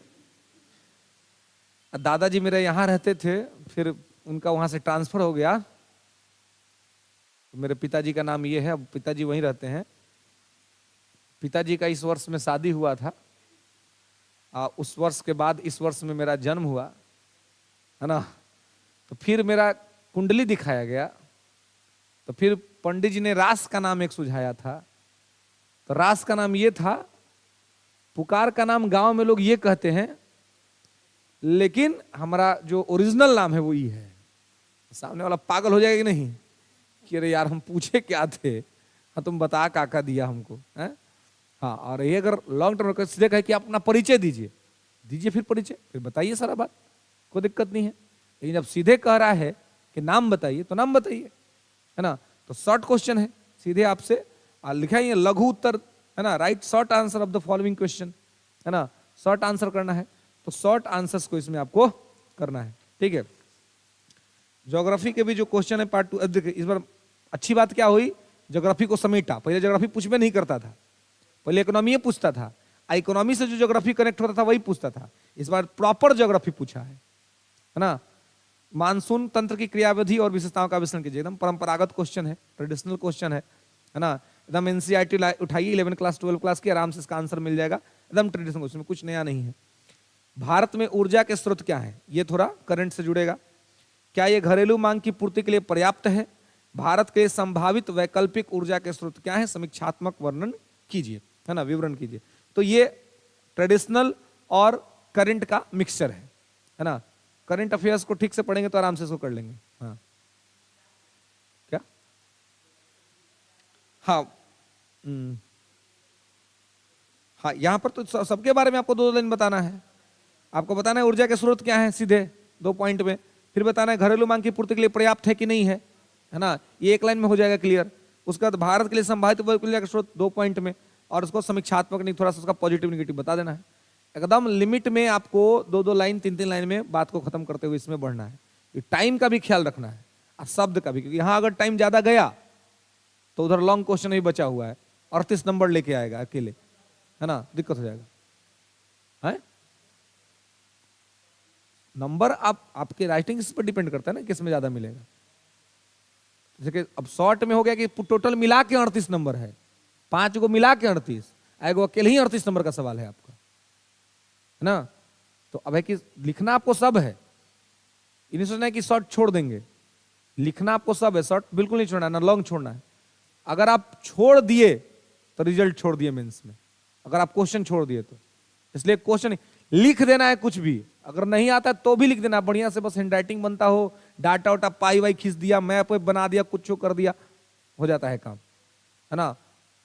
अगर नहीं आता है तो पेपर खाली छोड़ के आना पाप माना जाएगा, अपराध माना जाएगा, कि फिर आपसे बड़ा पापी कोई नहीं है। आप छोड़ के आ गए हैं वहां पे, पाप करके आए एग्जाम हॉल में। लिख देना है, कुछ नहीं आता है फिर भी लिखना है, क्योंकि लिख दीजिएगा ना तो नंबर मिलेगा, और नहीं लिखिएगा तो कुछ नहीं मिलेगा। और अगर कहीं हैंडराइटिंग अच्छा हुआ तो अच्छा नंबर मिल जाएगा, क्योंकि लास्ट में जाते जाते एग्जामिनर भी बोर हो जाता है कि बतिया पढ़ते पढ़ते पढ़ते पढ़ते, अल्लाह भाई नंबर दो, आगे बढ़ो ना। अगर कुछ लिखले नहीं रहेगा तो नंबर देने का बहाना नहीं उसके पास, किस आधार पर नंबर देगा। अब बहुत से लोग के साथ दिक्कत होता है कि स्पीड इतना खराब रहता है कि सारा क्वेश्चन में टेकल नहीं हो पाता है। अगर आप सारा क्वेश्चन टेकल कर लिए तो मेंस पास कर जाइएगा। ये भी एक फॉर्मूला है कि सारा क्वेश्चन लिख देना है, अब बस खाली अनर्गल कुछ नहीं लिखना है ना। ऐसा नहीं है कि कुछ लिख दिया, एग्जामिनर पढ़ के लोग कोई सब बदला लेते हैं, है ना। ये सब नहीं लिखना है। अच्छा बात, कुछ भी पढ़ाई लिखाई से संबंधित बढ़िया से लिख रहा है, और उसमें थोड़ा अगर स्कोप मिल गया तो थोड़ा कुछ लाइन वाइन खींच दिया, है ना, थोड़ा उसको सजा दिया आंसर को, कोई भी बात है बस सजा उजा के लिख दिया तो उसमें नंबर देने के लिए बाध्य हो जाएगा, आपको छोड़ दीजिएगा तो नंबर में नहीं मिलेगा। तीसरा क्वेश्चन है, भारत में पर्यटन उद्योग की स्थिति की विवेचना कीजिए तथा देश में इसके भविष्य का विश्लेषण कीजिए, है ना। मतलब जो आपका टूरिज्म सेक्टर है वो एकदम आपको टूरिज्म बताना है, साथ में थोड़ा बिहार को भी कवर करना है कि बिहार में इंडस्ट्री तो डेवलप हो नहीं सकता अच्छा से, आप टूरिज्म डेवलप कीजिए, क्या दिक्कत है। अभी देखिए करंट में एक विवाद हो गया है, हमारे प्रधानमंत्री लक्षद्वीप गए थे, है ना, और लक्षद्वीप में जाकर के उन्होंने लोगों से आग्रह किया कि भाई आप लक्षद्वीप आइए, केवल अपनी बात की है, लेकिन कितना आदमी को आप अपने बात करिएगा ना तो दूसरा आदमी को खराब लगे। जैसे आप आए, अपना कोई माँ है, अपना बच्चा का मान लीजिए बड़ाई कर रही है कि अरे हमारा बच्चा ऐसा, तो दूसरा बगल वाली तुरंत कहना शुरू कर दिया, अरे वो कहेगी कि हमारे बेटा के प्री भइल है, तो बगल वाली कहेगी वो तो मेंस निकाल के बैठल है, बिना पूछले कह देगी। काहे? चाहेंगी नहीं कि भाई हमारा बच्चा दबे, इसलिए वो अपना कह देंगी। अगर वो कह दी कि मेंस कह दी कि इंटरव्यू सब भइल है होकर, खाली ज्वाइन नहीं करा रहा है ना। तो कहने का मतलब कि यही हुआ है। प्रधानमंत्री ने केवल इतना अपील किया कि आप लक्षद्वीप आइए, मालदीव को खराब लग गया। मालदीव की एक मंत्री है, नाम याद नहीं हमको उसका, है ना, अजीब तरह का नाम है उसका, योनीजा या जो जीजा पता नहीं क्या है ना, है जो जीजा करके कुछ है ना। तो ई क्या है, ई का पगली है वो क्या कह दी, वो कह रही कि लक्षद्वीप जो है ना वो मतलब मालदीव बहुत अच्छा है, मालदीव है। आप मोदी जी को जोकर कह दी, बताइए, हमारे प्रधानमंत्री को जोकर कह दी, है ना। तो इंडिया का आदमी सब औकात दिखा दिया तुरंत, भीख मांगना पड़ेगा मालदीव को, चाइनीज माल सब क्या कर लेगा, है। इंडिया का आदमी अगर रुपया खर्चा ना करे, इंडिया में हम लोग कमाते कम भले हैं लेकिन खर्चा पूरा करते हैं, है ना। अब भारत का सेलिब्रिटी सब अगर जाना बंद कर दे मालदीव छुट्टी मनाने, तो भीख मांगना पड़ेगा मालदीव को। कल से स्टार्ट हो गया है, 8,000 बुकिंग था मालदीव में, सब कैंसिल कर दिया एक साथ। एक क्या ली इकोनॉमी धराम से, वो चाइनीज माल कितना इकोनॉमी बचा लेगा। चाइना वो किसी का है जी, वो किसी का नहीं है, वो तो लोन दे दे करके आदमी को और कमजोर बनाता है, और उसी के पीछे पागल भइल थी, है ना। तो जब इंडिया की तरफ से एक्शन हुआ तो तुरंत उसका रिजाइन भी हो गया। 3 मालदीव कैबिनेट के 3 मिनिस्टर सस्पेंड कर दिए गए, जिसमें एक वो भी है मैडम जिन्होंने ये अनर्गल प्रलाप किया था, है ना, उनको भी सस्पेंड कर दिया गया। क्योंकि पता है कि भोजन भारत से चलता है, चाइना से नहीं चलता है ना। भारत के लोग अगर मालदीव छुट्टी मनाने जाना बंद कर दे, भारत के हीरो हीरोइन, सेलिब्रिटीज, क्रिकेटर्स, तो उन लोग का हालत खराब हो जाएगा। अभी ठंडा के मौसम में बहुत सारे लोग ने अपना टिकट कटाया था मालदीव के लिए, है ना। जब देखा कि हमारे प्राइम मिनिस्टर की बेइज्जती हो रही है और हमारे देश की बेइज्जती कर रहा है, तुरंत कैंसिल। अब बिल्कुल लक्षद्वीप को अगर डेवलप कर दिया जाए बढ़िया से, लोग जाने लगे, तो मालदीव का से आगे निकल जाएगा लक्षद्वीप, क्योंकि पैसा तो हमारा है, लोग हमारे हैं, बिल्कुल सस्ता भी है, और वही आनंद है जो वहां का है वो लक्षद्वीप में है, आपको कोई दिक्कत नहीं है ना। तो अब वो लोग उसको ठीक करने के लिए तब तमाम तरह का काम कर रहा है, सस्पेंड कर दिया, कह रहा है कि उसकी सरकार की तरफ से ये ट्वीट आया कि ये स्टेटमेंट सरकार का स्टेटमेंट नहीं है, कृपया भारत के लोग बुरा ना माने। बुरा मान लिया, भारत का लोग बहुत इमोशनल होता है ना, हम लोग दिमाग बाद में इमोशन पहले लगाते हैं, है ना। अगर कोई आदमी सामने आके रो दिया, बस अब सब नियम गया खत्म। हम लोग पहले उससे पूछते हैं कौन, चल देख लेते हैं उसको आज पहले, बाद में मालूम चला कि भाई पहले ही रो ले था उसको, तब तक मामला बहुत देर हो जाएगा। तो हम लोग बहुत इमोशनल आदमी होते हैं, हम लोग इमोशन के बेस पे थोड़ा डिसीजन ले लेते हैं। हालांकि ये तो डिसीजन बहुत अच्छा हुआ हमारा, क्योंकि हमारे नेशन की और हम अपने देश में अपने प्रधानमंत्री से हमें कोई शिकायत हो सकती है तो हम आलोचना कर सकते हैं कि हमारा प्रधानमंत्री ऐसा है या वैसा है। लेकिन कोई बाहरी हमारे प्रधानमंत्री को जोकर बोले, वो भी ऐसे प्रधानमंत्री को जो ग्लोबल लीडर है, किसी की हिम्मत नहीं होती इसके सामने बोलने की। तो हमारे हम लोग के लिए प्राउड चीज है कि जब वर्तमान में इस बात को स्वीकार करना पड़ेगा कि बाहर में जब हमारा नेता खड़ा होता है तो विश्व का कोई नेता इसके पार्लर में खड़ा नहीं होता, चाहे वो अमेरिका का राष्ट्रपति हो चाहे रसिया का राष्ट्रपति हो। दोनों लोग चाहते हैं कि हमारा फ्रेंड बने, रसिया भी चाहता है और अमेरिका भी चाहता है, दोनों चाहता है कि हमारे साथ रहे। ये हमारा ये उपलब्धि है। ऐसे आदमी को मालदीव कह रहा है ये बात, जिसके पास पीने का पानी नहीं था तो पानी भेजे थे हम लोग, पानी नहीं था पीने के लिए, पानी बिना मर रहा था, तो उसको पानी भेजे थे, और उसके मौसा जी हैं चाइना, है वो कोची भेजेगा, वो सांप और बेंग भेज देगा खाने के लिए। हम लोग तो खाना भेजेंगे और सांप और बेंग भेज देगा खाने के लिए, वही सब खाबे करता है। बढ़िया खाना उसको अच्छा नहीं लगता है, चाइनीज खाना खा के लीवर खराब हो जाता है। तो कहने का मतलब है कि हम लोग का जो सिचुएशन है वो ये है, लेकिन उस तरह का बात कर दिया। तो पर्यटन सेक्टर को हम डेवलप कर सकते हैं। अब पर्यटन सेक्टर को डेवलप करने का सबसे बड़ा फायदा कि फॉरेक्स आएगा, विदेशी मुद्रा का भंडार, और इससे इकोनॉमी बहुत मजबूत होगी। अब बिहार में इसको डेवलप करने का बहुत स्कोप है। वर्ल्ड में अप्रोक्सीमेटली 18 कंट्रीज ऐसे हैं जो बौद्ध धर्म को मानते हैं। अब बौद्ध का सेंटर है बिहार। अगर इसी लेवल पे हम इसको डेवलप कर दे तो हमारे पास विदेशी मुद्रा भंडार के आगमन का बहुत सारा स्रोत क्रिएट हो जाएगा, और हमें दूसरा कुछ करना ही नहीं पड़ेगा। अगर हम केवल अपने टूरिज्म सेक्टर को बढ़िया से डेवलप करें, टूरिज्म को बढ़िया से प्रचारित और प्रसारित करें, तो वर्ल्ड के फॉरेनर्स जो हैं वो आएंगे बिहार घूमने के लिए, और ये हमारे लिए बहुत ज्यादा लाभकारी सिद्ध हो सकता है हमारी इकोनॉमी के लिए। लेकिन इस पर काम हो रहा है, लेकिन जिस तरीके से होना चाहिए उस तरीके से नहीं हो रहा है।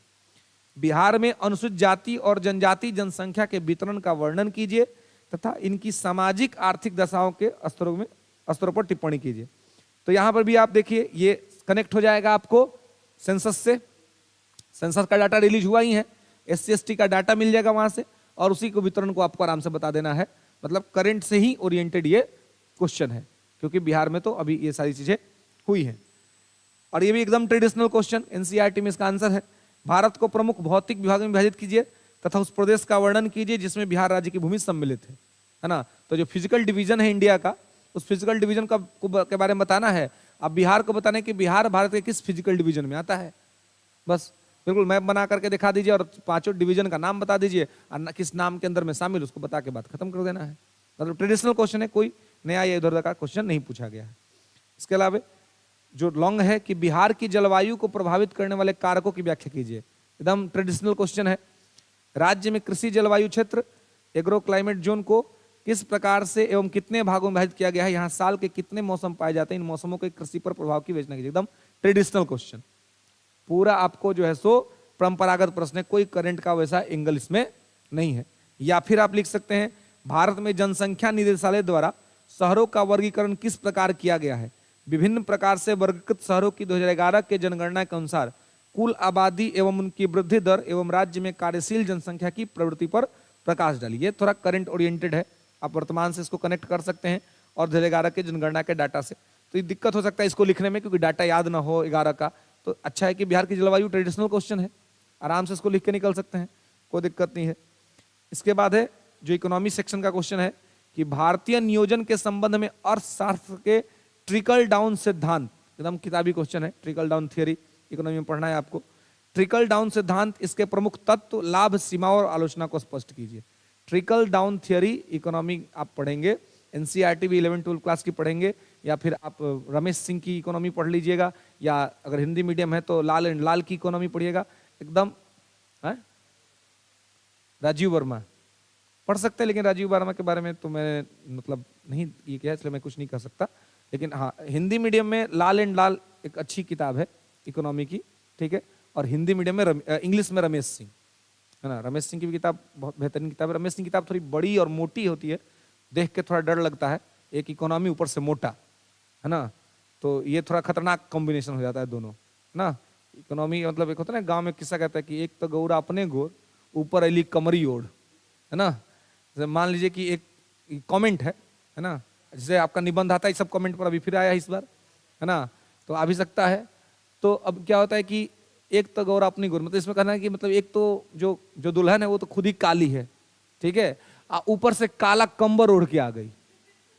अब पता नहीं चलेगा कि वो कंबल है कि दुल्हन है, कि दुल्हन है कि कंबल है, कैसे कि दोनों काला, है ना। एक हमारे यहाँ एक फैमिली है, सब एकदम शुद्ध मतलब पकिया रंग है, ठीक है, मतलब शुद्ध एकदम ये है। अब उसमें क्या है कि अब वो लोग थोड़ा लिटरेसी रेट उनके यहाँ कम है, साक्षरता भी कम है परिवार में, जमीन खूब है, तो पैसा का कमी नहीं, जमीन बेच के खाता है पीता है आराम से, है ना। तो घर बनाया अपना है, जमीन बेचा घर बनाया, पता नहीं कौन उसको बुद्धि दे दिया, उसका सलाहकार कौन था, और घर भी रंगवा दिया पूरा काला वाला रंग से, एकदम पकवा रंग होता है ना, पूरा चारों तरफ से लोग व्हाइट रंगवाता है, पूरा पकिया रंग, अंदर पकिया बाहर भी पकिया, पूरा पकिया। अब उसके घर में चल जाए तो मालूम नहीं चला कि आदमी है कि दीवार है। अभी इस बात उसको बहुत बाद में समझ में आया, अब इसको कि भाई हम गलती काम कर दिए हैं, क्योंकि उसके यहाँ उसका अपने बड़े बेटा का शादी करना था। तो संजोग से स्कूल में हम लोग साथ ही पढ़ते थे, तो हम लोग साथ ही पढ़ता था, तो उसको पढ़ता उतना था नहीं, तो उसको हम लोग बहुत मतलब नहीं होता कि अगर कोई क्लास में ऐसा हो गया तो उसको चिढ़ाता था आदमी। तो मतलब उसमें चूंकि बुद्धि नहीं था ना, अपना समझे कि भाई ये सब चीजें है। तो उसको मतलब ये भी था ना कि भाई हमको मतलब क्लास में अपना इंप्रेशन जमाना है, उसको ही रहता था। तो क्लास में इंप्रेशन जमाने के तो भाई पढ़ा लिखा होना जरूरी है ना, ऐसे तो होगा नहीं। तो हम लोग उसको इसमें भी तंग कर देते थे। तो जैसे कि अब मतलब होता था ना, उसको रहता था कि हमको लोग देखे, हाँ कि हमको कोई लोग देखे, इस चक्कर में रोज रहता था। तो हम लोग उसको कहते थे अरे देख वो तुमको देख रहा है ना। और लोग समझिए रहे देख रहा है तो नहीं बोलते होंगे, समझ रहे हैं ना। अब वो जैसे बोले इतना ओवर कॉन्फिडेंस में आ जाता था ना, वो बोलता था आज तुम लोग जो कहोगे उसका पार्टी, खाली इतना कह देने पर। तो हम लोग गलती से उसका किसी का पेन गिर गया है ना, तो गिर गया तो आदमी उठाएगा तो अगल बगल देखबे करता है, तो कोई हम लोग ये सब भी काम कर देते थे। तो कोई किसी का नजर पड़ गया, अब वो खुश उतने में, अब उससे दिन भर आप खर्चा करवाइए कोई दिक्कत नहीं है, एक दिन का डोज उसका हो गया। किसी को बस दिखवा दीजिए उसके तरफ, कही कि यार क्या लग रहे थे आज तुम तो एकदम, है ना। फिर उसका समझिए कि तो वो है शादी उदी का उसका मैटर चल रहा था, सब आया, सब उसका हित सब। तो नहीं बोला कि भाई देखिए लड़का मतलब कैसा है। तो उसी में एक आदमी था, वो बोल दिया कि मेरा सारा कलर तो एक जैसा है, मतलब आदमी भी या घर भी सब एक जैसा है। अब उसको लोग को समझ में आया कि अब जो है सो गलती हो गया है, कलर गलती हो गया है। तब फिर पूरा घर का कलर चेंज करवाया है ना, तब पूरा उसको चेंज करा करके उसको ठीक तरीके से डेवलप कराया था। तो कहने का मतलब ये है कि ये जो ट्रेडिशनल क्वेश्चंस हैं उसको अगर आप मतलब बुक्स को ठीक तरीके से पढ़ना, पूरा सिलेबस और करंट अफेयर्स दोनों का कॉम्बिनेशन बनाना पड़ेगा। दोनों का कॉम्बिनेशन अगर ठीक तरीके से बना लेते हैं तो कहीं कोई दिक्कत नहीं है। फिर एक क्वेश्चन है जो कि लगभग पहला क्वेश्चन से ही थोड़ा सा मिला जुला है कि भारत की मानसून प्रणाली, इसके स्वभाव पर, इसके स्वभाव, प्रकार, जलवायु परिवर्तन, वितरण, समानार्थी शब्द, पूर्वी एवं पश्चिमी जेट स्ट्रीम तथा व्यवहार्यता का वर्णन कीजिए। मतलब एकदम आपको एकदम मतलब ट्रेडिशनल ही क्वेश्चन है, कोई करंट एंगल नहीं है, पूरा आपका जो है सो किताबी क्वेश्चन है। आराम से अगर उस थीम को पढ़े तो आराम से आप इसको लिख सकते हैं। इसमें थर्ड सेक्शन होता है टेक्नोलॉजी का। तो देखिए जो हम लोग जो चर्चा करते हैं वहीं से क्वेश्चन है, आधुनिक समाज में कंप्यूटर की क्या भूमिका है ना। तो नो डाउट कि कंप्यूटर ने ह्यूमन लाइफ स्टाइल को बहुत आसान बना दिया है, और ये जो टर्सरी सेक्टर है हमारा, जो सेवा क्षेत्र है, उस सेवा क्षेत्र को बहुत ज्यादा अपलिफ्टमेंट दिया है। और वर्तमान में आप देखेंगे कि भारत के इकोनॉमी में सबसे ज्यादा योगदान सेवा क्षेत्र का है। सबसे ज्यादा भारत की इकोनॉमी में जो प्राइमरी सेक्टर, सेकेंडरी सेक्टर और टर्सरी सेक्टर होता है, तो टर्सरी सेक्टर का सबसे ज्यादा है और आपका प्राइमरी सेक्टर का कम है ना। और आप देखिए कहते हैं कि भारत में बेरोजगारी इतनी क्यों है। बेरोजगारी होने का सबसे बड़ा रीजन यही है कि इकोनॉमी में सबसे ज्यादा योगदान टर्सरी सेक्टर का है। टर्सरी सेक्टर के साथ समस्या यह है कि यहाँ पे कंप्यूटर काम करता है और यहाँ पे एकदम स्मार्ट लोग काम करते हैं, मतलब कि जो मतलब हाईली क्वालिफाइड हैं वो लोग काम करते हैं। तो ऐसे में अब क्या होता है कि यहाँ पर तो 200-400 आदमी का काम है, वो अकेला कंप्यूटर करता है। तो ये क्षेत्र जितना डेवलप होगा तो पैसा इनकम आपका आएगा, लेकिन रोजगार सृजित नहीं होगा, आपके यहाँ एम्प्लॉयमेंट नहीं होगा। भारत जैसे देश को रोजगार की आवश्यकता है, तो रोजगार में आपको करना पड़ेगा सेकेंडरी सेक्टर को डेवलप, क्योंकि सेकेंडरी सेक्टर जो है वो उसमें आता है उद्योग। इंडस्ट्री एक ऐसा सेक्टर है जहां पर आपको हर तरह के लोग के लिए रोजगार है, पढ़े लिखे लोग भी और कम पढ़े लिखे लोग भी। हमसे ज्यादा जनसंख्या था ना पहले चाइना को, लेकिन उसके यहाँ अनएम्प्लॉयमेंट रेट हमसे कम था। इसका रीजन ये था कि उसने प्राइमरी सेकेंडरी तब टर्शियरी में गया। हमारे साथ क्या था, हम प्राइमरी से सीधे जंप करके टर्शियरी में चले गए, बीच को छोड़ दिया। इसलिए आज भी हमें make in India, invest in India जैसे प्रोग्राम चलाना पड़ता है कि पहले इंडस्ट्री डेवलप हो। और अगर जब तक आप इंडस्ट्रियल डेवलपमेंट नहीं करेंगे तब तक आपके यहाँ रोजगार की समस्या समाप्त नहीं होगी, क्योंकि लगातार जनसंख्या बढ़ रहा है, तो बढ़ती जनसंख्या को आपको रोजगार देना पड़ेगा। नेक्स्ट है समुचित उदाहरणों के साथ तकनीक एवं सामाजिक विकास में संबंध की विवेचना कीजिए। With suitable explanation discuss the relationship between technology and social development, है ना। समाज और तकनीक के साथ जो संबंध है उसको तो आप देख ही रहे हैं। सोशल डेवलपमेंट बहुत टेक्नोलॉजी के माध्यम से हुआ है, लेकिन जहां पर डेवलपमेंट हुआ है वहीं पर बहुत सारे निगेटिव एस्पेक्ट भी निकल करके सामने आए हैं। तो बेसिकली उन्हीं जो आप प्रैक्टिकल जो देख रहे हैं उसी प्रैक्टिकलिटी पर यहां पर आपको बात करना है। बिहार में औद्योगिक विकास में विज्ञान एवं प्रौद्योगिकी की भूमिका का वर्णन कीजिए। बिहार में अभी इंडस्ट्रियल डेवलपमेंट पे काम चल रहा है, नई नीति भी आई है इंडस्ट्रियल पॉलिसी के लिए, तो आप उसके बारे में करंट से जोड़ करके लिख सकते थे। और प्रौद्योगिकी की भूमिका वर्णन कीजिए, तो सीधी सी बात है कि अगर इंडस्ट्रियल डेवलपमेंट अब करना है तो अब ट्रेडिशनल टाइप से तो होगा नहीं, अब आपको साइंस टेक का आवश्यकता होगा, क्योंकि साइंस टेक से होगा तो प्रोडक्टिव भी होगा और न्यू भी, नया भी होगा, दोनों ही चीजें इसमें होंगी, ये इसका फायदा होगा। इसके अलावा कोरोना महामारी के समय तकनीक ने हम लोगों को किस प्रकार से सहायता, इसकी विवेचना कीजिए। तो तकनीक ही था कि बचाया। अब जिसको रोजो मिलने का आदत था तो उसको वीडियो कॉल उसके लिए जान बन गया, है कि नहीं। अगर ये नहीं होता तो क्या होता जी, पागल हो जाता सब, होता कि नहीं। इसके अलावा आपकी इकोनॉमी -23 गई थी क्योंकि सारे मार्केट बंद थे। अगर ऑनलाइन प्लेटफॉर्म नहीं होता तो ये -100 चला जाता, क्योंकि जो कुछ भी हो रहा था वो तकनीक के माध्यम से होता, ऑनलाइन ऑर्डर्स हो रहे थे, है ना, और कैशलेस पेमेंट भी हो रहा था, और जो नियमित लोग थे वो पहुंच करके सामान डिलीवर कर रहे थे। तो लॉकडाउन के समय में इकोनॉमी को कंटिन्यू रखने में बहुत इंपॉर्टेंट रोल प्ले किया था आपका तकनीक, टेक्नोलॉजी, है ना। तमाम इसके अलावा टेक्नोलॉजी के माध्यम से ही हमने सबसे पहले वैक्सीन बना दिया, टेक्नोलॉजी के माध्यम से ही हमने वैक्सीनेशन भी करा दिया, सबसे पहले सब लोग को हमने वैक्सीनेट कर दिया, है ना। तो ये सब कैसे हुआ, सब टेक्नोलॉजी के माध्यम से हुआ। आप घर पे रहते थे, आपका नंबर आ जाता था कि भाई इस दिन आपको सुई पड़ेगा, है ना, आपका टाइम आ गया, आपका शेड्यूल आप जाकर के लिए, सब कैसे हुआ, ऐप के माध्यम से हुआ, ऐप डेवलप किया गया। तो तकनीक ने कोरोना के काल में वरदान का काम किया, है ना। तो बेसिकली उसी के बारे में आपसे ये पूछा गया था। सतत विकास में तकनीक की भूमिका पर नोट लिखिए। Write a note on the role of technology in sustainable development.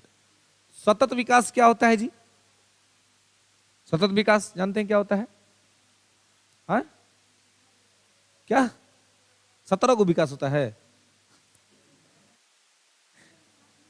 हाँ क्या होता है, ये देखिए वो आ गया कचड़ा वाला आया, कूड़ा निकाल ना, हाँ क्या बोल रहे थे, बोलिए। सतत विकास बतवा तो वही ना हुआ जी, हाँ 17 को गोल है, हाँ जी।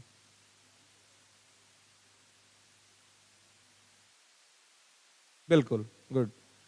आप संसाधनों का वर्तमान में उतना ही प्रयोग कीजिए जिससे कि आने वाली पीढ़ी को भी संसाधन के अभाव का सामना न करना पड़े। मतलब घर में अगर बढ़िया खाना है, अब परिवार के 4 गो सदस्य अभी भूखे हैं, तो जो 4 गो हैं उनका ये जिम्मेवारी बनता है कि अपने भूख के बराबर ही खाए, बाकी लोग के लिए भी छोड़ दे कि वो लोग भी है तो वो लोग भी खा ले। तो कुछ का होता है ना कि पूरा खा लेगा, अब बांध के धइयो लेगा अपने लिए कि अभी कहीं दोपहरिया में भूख लग जाएगा तो फिर खाएंगे, अब मालूम चलो बेचारा सब भूखे आइल है तो कुछ खाने के लिए नहीं है।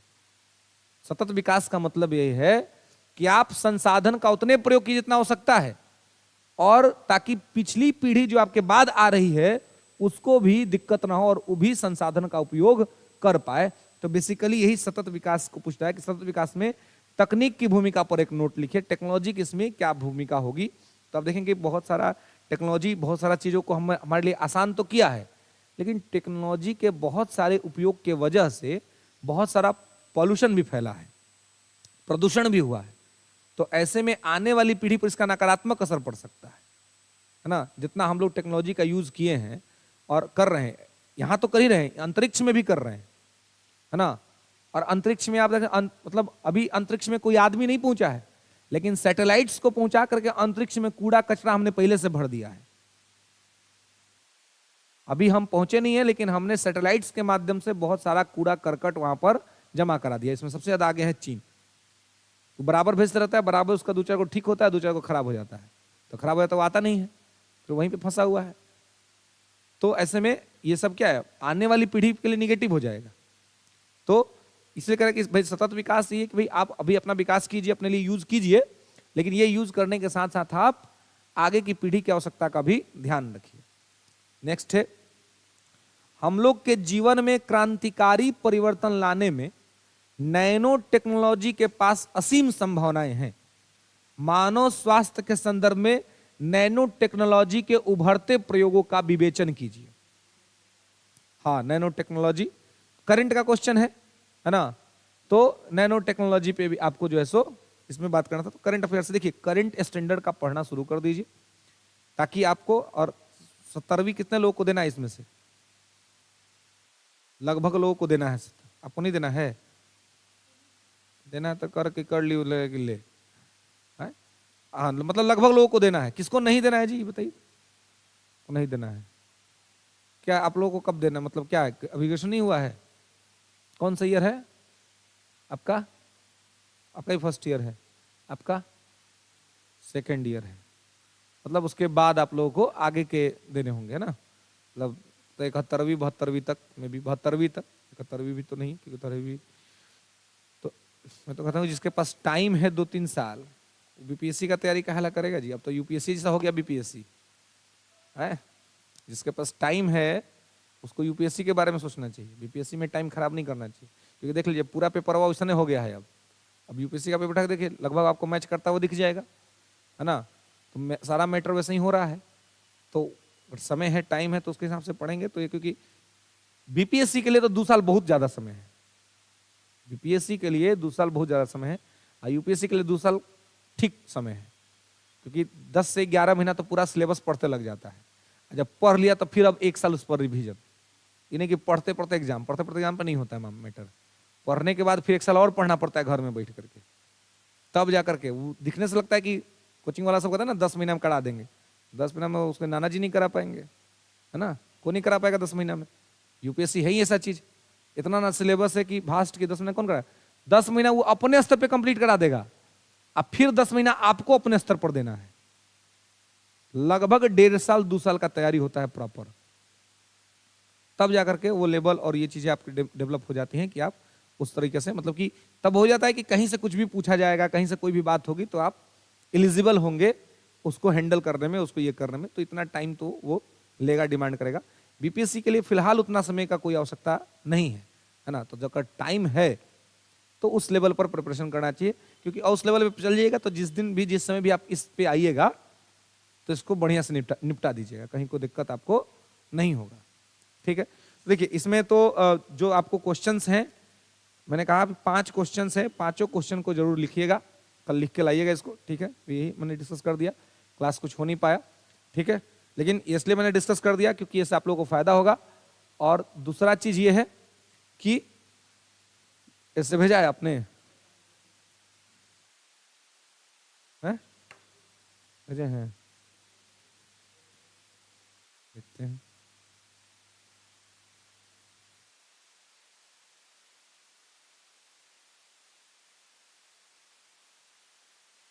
हाँ,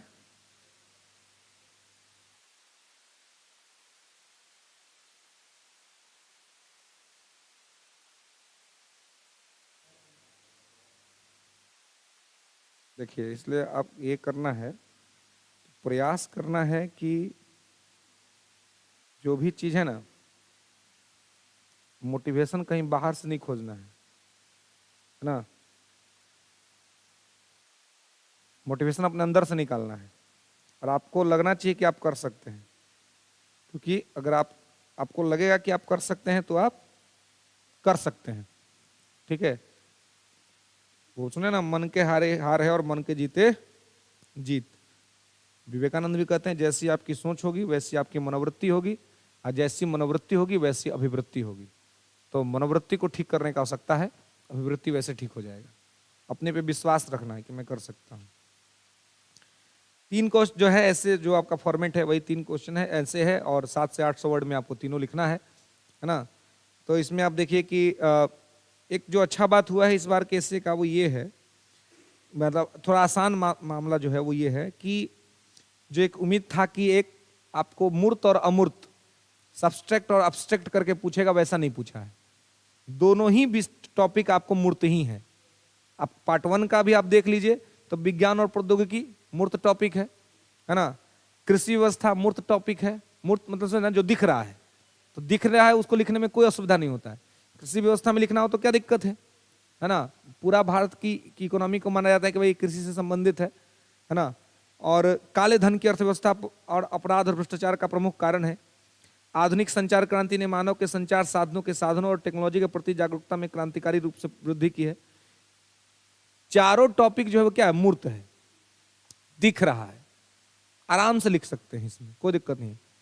सेकंड सेशन जो है इसमें भी महिला सशक्तिकरण की वर्तमान स्थिति मूर्त टॉपिक है। विमेंस एम्पावरमेंट पे आपको लिखना है, बताना है, ये भी दिख रहा है। हाँ, एक इसमें देखिए कि एक जो टॉपिक है आध्यात्मिक उन्नति तथा शारीरिक एवं मानसिक विकास के लिए योग की आवश्यकता और महत्व। तो थोड़ा ये मिक्सचर है, मूर्त और अमूर्त का मिक्सचर है, लेकिन ये अभी आराम से आप लिख सकते हैं क्योंकि योग बहुत चर्चा में रहता है भारत में, है ना। योग को हम लोग प्रमोट करते हैं, योग दिवस मनाया जाता है हमारे यहाँ, तो इसलिए योग से कनेक्ट करके पूछा है। नई शिक्षा नीति 2023 के फायदे और नुकसान। न्यू एजुकेशन पॉलिसी में जब हिस्ट्री पढ़ाता हूँ जिस भी बैच में, तो वहाँ पे मैं जरूर पढ़ाता हूँ न्यू एजुकेशन पॉलिसी। और मैंने हर सेक्शन में पीछे भी मैंने मतलब मॉडर्न हिस्ट्री का पार्ट मैंने कंप्लीट किया था। ये इसमें पीछे भी उस बिल्डिंग में जब चलता था तो इससे पहले जो विद्यार्थी पढ़ते थे, मैंने पढ़ा था ना जी, आप तो थे उस बैच में। पूरा न्यू एजुकेशन पॉलिसी की 1-2 लेकर के और PhD तक का क्या सिलेबस है और क्या है वो मैंने पूरा पढ़ाया था और बताया था और लिखवाया था।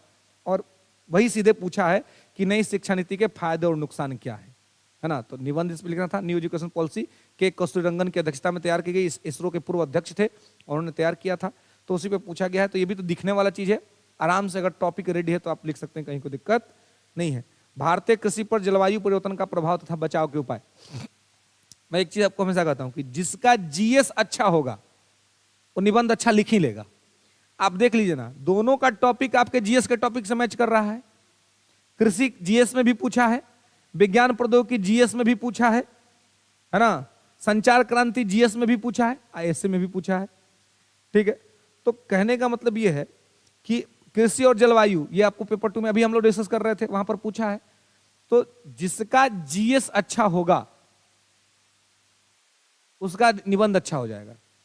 तो प्रयास करना है कि GS के हर एंगल को समेट करके बढ़िया से रगड़ के पढ़े, तो ये हो जाएगा, अच्छा हो जाएगा।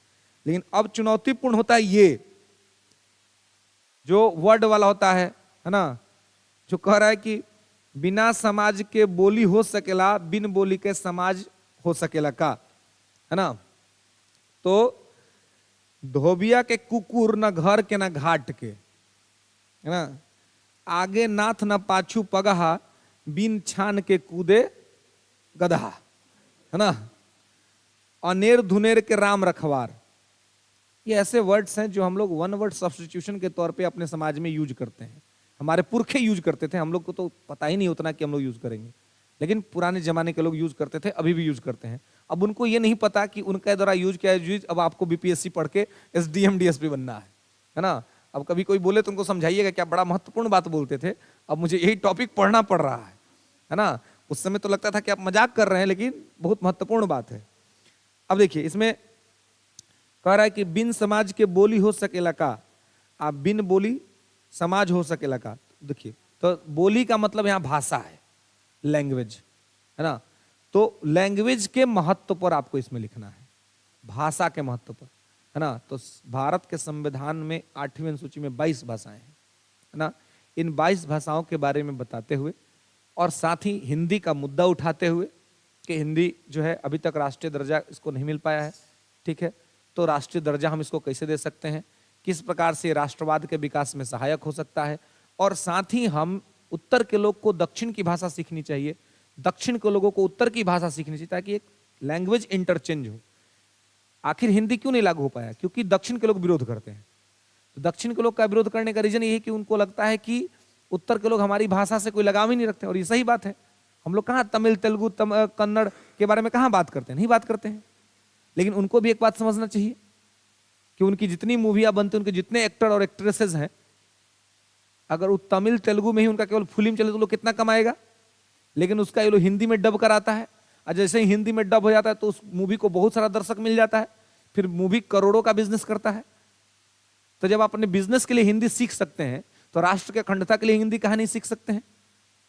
हाँ, लेकिन अब उनके जो मन में जो भाव है उस भाव को भी समझना होगा कि हमारे यहाँ भी ये एक स्कूलों के अंदर में ये करना चाहिए कि भी साउथ का एक कोई भाषा आप पढ़ें, क्योंकि जो कोई आदमी जितना भाषा पढ़ेगा ना उतना उसके लिए वो अच्छे रहेगा। भाषा कभी गलत नहीं होता है या भाषा कभी खराबी नहीं करता है, तो भाषा आपके लिए फायदेमंद साबित हो सकता है ना। धोबिया के कुकुर ना घर के ना घाट के, है ना। माने जो आदमी किसी काम का नहीं है उसके बारे में बात आपसे हो रहा है ना। मतलब कि कोई काम ही नहीं कर सकता है ना। अब उससे आप, अब धोबिया का कुकुर है तो अब वो क्या है, तो वो घर का रखवाली भी नहीं कर पाएगा, घाट पर वो कपड़ा भी नहीं धो पाएगा, कि कपड़ा धोना तो गधा का काम है, वो तो ओकरा से कपड़ों नहीं धोएगा, तो किसी काम का नहीं ना, यूजलेस हो गया। तो ये अनुपयोगी चीजों के बारे में आपको बताना है कि अनुपयोगिता कैसी बढ़ती है। इसलिए हर व्यक्ति को चाहिए कि वो अपनी उपयोगिता बना के रखे, अपने आप को काबिल बनाए। काबिल बनाएंगे तो आपकी उपयोगिता हमेशा बनी रहेगी।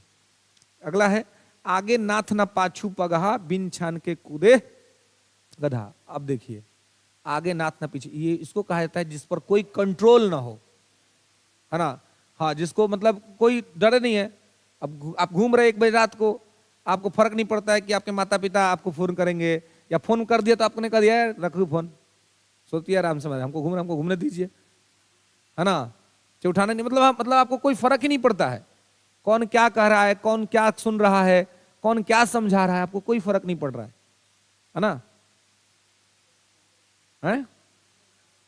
हाँ बिल्कुल, आप एग्जाम्पल दे सकते, मतलब आप समझिए तो जो वेब सीरीज आई थी, है? नहीं 12 फेल नहीं, ये आपका यूपी के कालीन भैया वाला मिर्जापुर, तो मिर्जापुर के मुन्ना भैया है ना। मिर्जापुर के मुन्ना भैया का ना आगे मतलब कोई उनको कंट्रोल नहीं है ना। उनको किसी का नहीं सुनना है कुछ भी।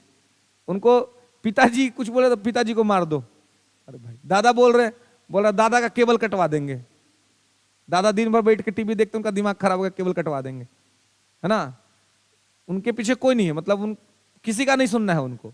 तो बेसिकली ये उन पर ज्यादा फिट बैठता है, मतलब उस तरह के लोगों पर जो किसी का सलाह न सुनते हो, किसी की बात न मानते हो, वैसे लोग, है ना।